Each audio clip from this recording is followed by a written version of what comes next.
बिहार की 243 विधानसभा सीटों के नतीजों को लेकर मध्य प्रदेश की राजनीति में हलचल तेज क्यों है? मध्य प्रदेश के बीजेपी के नेताओं की धड़कनें आखिर क्यों बढ़ी हुई हैं? क्या बिहार चुनाव के नतीजे मध्य प्रदेश में कोई साइड इफेक्ट डालने वाले हैं? आखिर बिहार चुनाव से मध्य प्रदेश में किसका कद बढ़ेगा और किसका घटेगा? और क्या मोहन सरकार ने अब निगम मंडलों में नियुक्ति का खाका तैयार कर लिया है? किसकी लॉटरी खुलेगी, कौन निगम मंडल में अध्यक्ष बनेगा और किसकी मुराद पूरी होने वाली है, इस खबर को विस्तार से जान लीजिए। नमस्कार, मैं हूं अनुराग श्रीवास्तव और आप देख रहे हैं एमपी डायरी।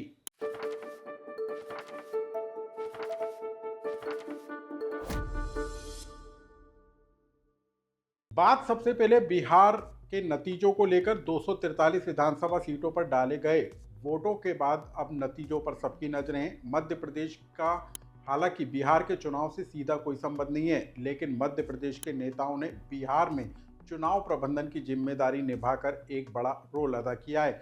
मुख्यमंत्री मोहन यादव ने अकेले 26 से ज्यादा विधानसभा सीटों पर प्रचार किया और पार्टी के स्टार प्रचारक रहते हुए बीजेपी को मजबूती देने की कोशिश की। मोहन यादव को पार्टी ने इस इरादे के साथ भी उतारा था कि बिहार चुनाव में यादव वोट बैंक और पिछड़ा वर्ग वोट बैंक निर्णायक भूमिका में होता है और ऐसे में यह मोहन यादव का जादू बिहार के चुनाव में असरदार होता है तो मध्य प्रदेश की राजनीति से लेकर दिल्ली तक मोहन यादव का दखल बढ़ना तय है।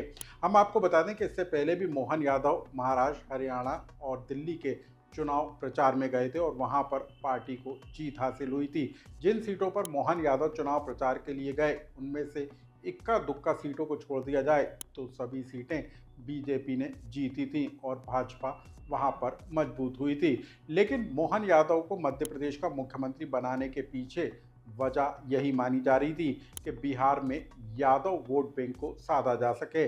अब जबकि मोहन यादव को पार्टी ने बीजेपी का स्टार प्रचारक बनाकर बिहार चुनाव में इस्तेमाल किया या फिर हम कहें कि जो असर डाला है मोहन यादव ने, उसका कितना असर चुनाव नतीजों में निकल कर आएगा वो देखना बेहद दिलचस्प होगा। लेकिन सिर्फ मोहन यादव अकेले नहीं बल्कि मध्य प्रदेश के बीजेपी के कई बड़े नेताओं को पार्टी ने बिहार चुनाव में उतारा था। इनमें से कई तो मंत्री हैं और कई पूर्व मंत्री हैं। इनमें इन मंत्रियों और पूर्व मंत्रियों का भी कद बिहार के चुनाव नतीजे बढ़ाने और घटाने का काम करेंगे। पूर्व मंत्री नरोत्तम मिश्रा, पूर्व मंत्री अरविंद भदौरिया से लेकर बीजेपी संगठन के कई बड़े नेता, अजय जामवाल से लेकर हितानंद शर्मा से लेकर कई संगठन के कार्यकर्ताओं को पार्टी ने बूथ मैनेजमेंट तक की जिम्मेदारी सौंपी थी और माइक्रो मैनेजमेंट के जरिए बीजेपी की रणनीति बिहार चुनाव में जो है पूरा असर डालती हुई नजर आई।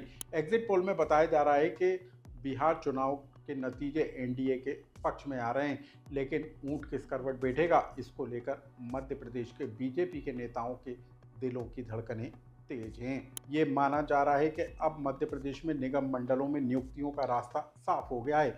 2024 में मुख्यमंत्री मोहन यादव ने निगम मंडलों में हुई नियुक्तियों को रद्द कर दिया था और तब से ये मामला अटका हुआ है। लेकिन अब मीडिया रिपोर्ट्स के मुताबिक निगम मंडलों में नियुक्तियों का रास्ता साफ हो गया है। 10 नवंबर को बीजेपी के संगठन मंत्री बीएल संतोष भोपाल पहुंचे थे, जहां पर मुख्यमंत्री मोहन यादव के साथ उनकी मुलाकात हुई थी और इस मुलाकात के पीछे मायने यही निकाले जा रहे हैं कि मध्य प्रदेश में अब उन चेहरों को पार्टी निगम मंडलों में नियुक्ति देकर उनका कद बढ़ाने जा रही है जो पार्टी में प्रत्यक्ष अप्रत्यक्ष तरीके से काम करते हुए नजर आए।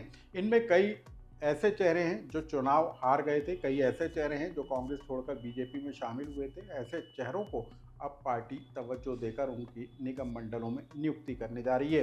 बताया ये भी जा रहा है कि निगम मंडलों में नियुक्तियों को लेकर नाम लगभग तय हो चुके हैं और इसको लेकर 2 दौर की हुई बैठकों के बाद नाम फाइनल कर लिए गए। बताया ये भी जा रहा है कि दिल्ली से अब निगम मंडलों में नियुक्ति को लेकर हरी झंडी मिल गई है। तो मध्य प्रदेश में कई ऐसे नेता हैं जो कांग्रेस छोड़कर बीजेपी में आए, उनको निगम मंडल में नियुक्ति दी जाएगी। इसके अलावा भी बीजेपी संगठन से जुड़े कई चेहरों को और जिन्होंने बिहार चुनाव में पार्टी के लिए महत्वपूर्ण जिम्मेदारी निभाई, उनको भी पार्टी उपकृत करने का काम कर सकती है।